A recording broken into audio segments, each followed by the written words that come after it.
विश्व में ऐसी कितनी प्राचीन रचनाएं हैं जो आज के वैज्ञानिक युग में जी रहे इंसान के लिए आश्चर्य का विषय है। ये कैसे बनी, वह इनमें प्रयुक्त सामान कहाँ से आया तथा इनको बनाने के पीछे का मूल उद्देश्य क्या था।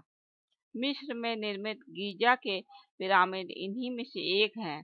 हजारों वर्षों की गर्मी सर्दी, आंधी तूफान व भूकंप की मार खाते हुए वे यथावत खड़े हैं और विज्ञान के शिखर की ओर बढ़ रही मानवीय मेघा के लिए आज भी एक चुनौती बने हुए हैं।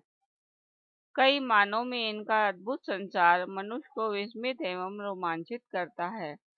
इनको लगभग 4500 वर्ष पुराना माना जाता है, जब मिस्र के शासक कुफू के दौर में इनका निर्माण प्रारंभ हुआ। इस लंबे दौर में न जाने कितने विदेशी आक्रांता उस भूमि पर आए। उन्होंने वहां शासन भी किया, परंतु तब भी ये पिरामिड सबको अचंभित करते रहे तथा अपनी उपस्थिति सबको आश्चर्यचकित करते रहे।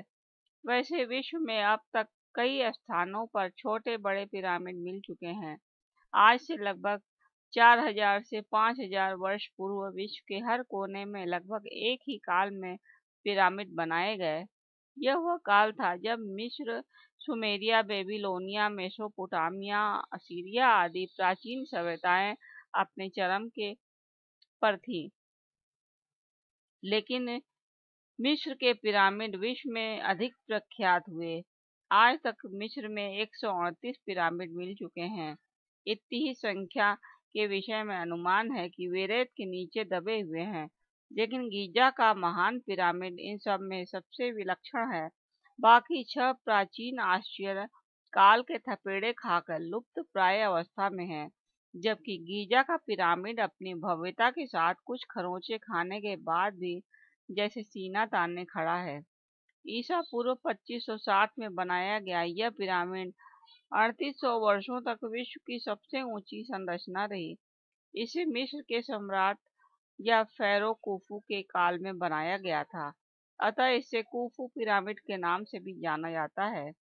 इसको मिलाकर 3 पिरामिडों की श्रृंखला एक साथ है।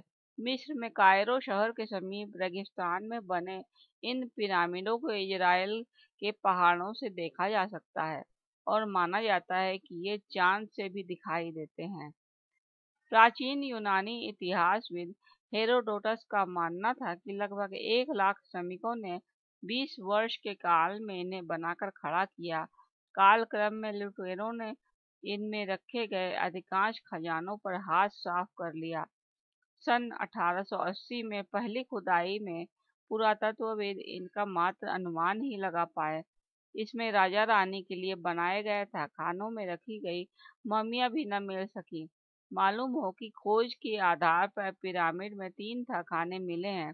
आधार तहखाना, रानी का तहखाना और राजा का तहखाना, जिन्हें माना जाता है कि राजा रानी के शव संरक्षण के लिए इन्हें बनाया गया था। इन पिरामिडों में कुल कितने तहखाने हैं, इसे अभी तक कोई भी नहीं जानता। यह माना गया है कि इन्हें उस काल के राजाओं की कब्र के रूप में तैयार किया गया, जिसमें उनकी मम्मी के साथ उनके खाने पीने की आवश्यक वस्तुएं, नाव, भोजन, इत्र, आभूषण को साथ रखा जाता था। यहाँ तक कि सेवक सेविकाओं के अवशेष तक उनके आसपास पाए गए हैं। प्राचीन मिस्र में विश्वास था कि सब चीजें मरने के बाद स्वर्ग की यात्रा में मृतक का साथ देंगी और उसकी मरणोत्तर यात्रा सुखद होगी। गीजा का महान पिरामिड अपनी कई विशेषताओं के आधार पर आज भी विश्व का प्राचीन आश्चर्य है। एक तो इसका आकार बहुत बड़ा है। यह पिरामिड लगभग 450 फीट ऊंचा है। इसकी मूल ऊंचाई 481 फीट थी, जिसका शीर्ष भाग ढहने के कारण इसकी ऊंचाई 31 फीट कम हो गई है। यह लगभग 23 लाख चूने के 5 से 10 टन भारी पत्थरों से बना है। इसमें प्रयुक्त कुछ पत्थरों का भार तो 40 टन तक है। इसके अंदर ग्रेनाइट पत्थरों का भी प्रयोग हुआ है। इतने भारी और इतने सारे पत्थर रेगिस्तान में कहाँ से लाए गए, ये भी बड़ा आश्चर्य है। इनको एक के ऊपर एक करके इस सफाई के साथ किस तरह जोड़ा गया कि एक सटीक तिकोने आकार में पूरा ढांचा तैयार हो गया।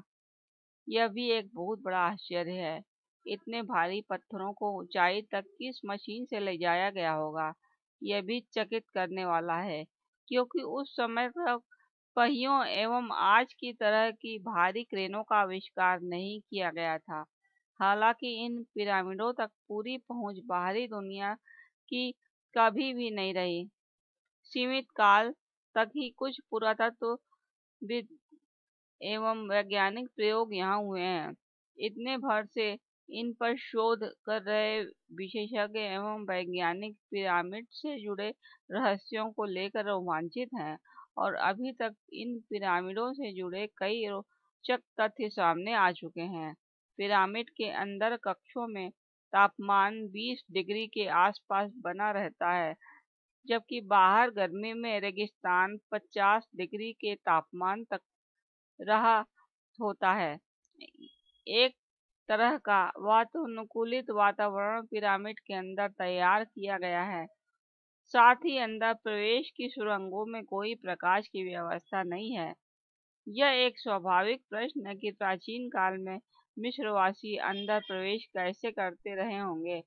यदि कोई मशाल या दिए का उपयोग होता तो दीवारों पर काले के निशान अवश्य होते, लेकिन ऐसा कुछ भी वहां नहीं दिखता। क्या उस समय सौर चालित या कोई अन्य उपकरण थे जिनके सहारे इन अंधेरी सुरंगों में प्रवेश किया जाता था? यह प्रश्न आज भी अनसुलझा बना हुआ है। गीजा के तीनों पिरामिड एक नक्षत्र के 3 तारों की तरह एक दूसरे के सीध में हैं। ओरियन नक्षत्र के 3 तारे अलनिटक, अलनीलम और मिंटक इन तीनों पिरामिडों के साथ संरेखित हैं, जो स्वयं में एक रहस्यमयी तथ्य है। इन पिरामिडों का निर्माण पृथ्वी के पूर्वी, पश्चिमी, उत्तरी एवं दक्षिणी अक्षांशों के मिलान बिंदु पर हुआ है, जो इन्हें पृथ्वी के केंद्रों में स्थापित करता है। शून्य की खोज के बहुत पहले ऐसी उच्च स्तरीय खगोल गणना किस तरह से संभव हुई, चकित करती है। कुछ विशेषज्ञों का मानना है कि मिस्र वासियों को यह ज्ञान भारत से प्राप्त हुआ था। कुछ लोगों का मानना है कि इन पिरामिडों को बृहद एवं अद्भुत संरचना मात्र कब्र के उद्देश्य से बनी हुई नहीं हो सकती। ये ऊर्जा निर्माण के केंद्र थे।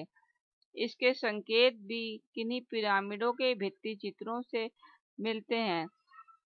कुछ लोगों का तो यहाँ तक मानना है कि अन्य ग्रहों के विकसित प्राणियों ने भी इन्हें बनाने में अपनी भूमिका का निर्वहन किया है। कुछ पिरामिडों के भित्ति चित्रों में कुछ विचित्र सी आकृतियां इस ओर संकेत भी करती हैं।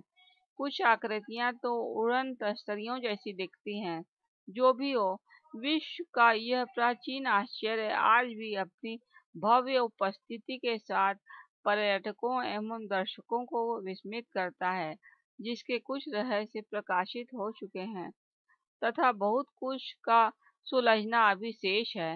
इस दिशा में खोजें निरंतर जारी हैं। एक बात स्पष्ट हो चुकी है कि पिरामिड ब्रह्मांडीय ऊर्जा को समाहित करने वाली संरचना है, जिनके कारण इनके अंदर एक ऊर्जा युक्त वातावरण तैयार हो जाता है, जो जीवित या मृत, जड़ या चेतन हर तरह की वस्तु के ऊपर अपना सकारात्मक प्रभाव डालती है। इस विशेषता के आधार पर इन पिरामिडों को विशिष्ट उपासना केंद्रों के रूप में भी समझा जाने लगा है। अपनी स्थापना के हजारों वर्षों बाद भी ये पिरामिड आज भी हमारे लिए रहस्य ही हैं।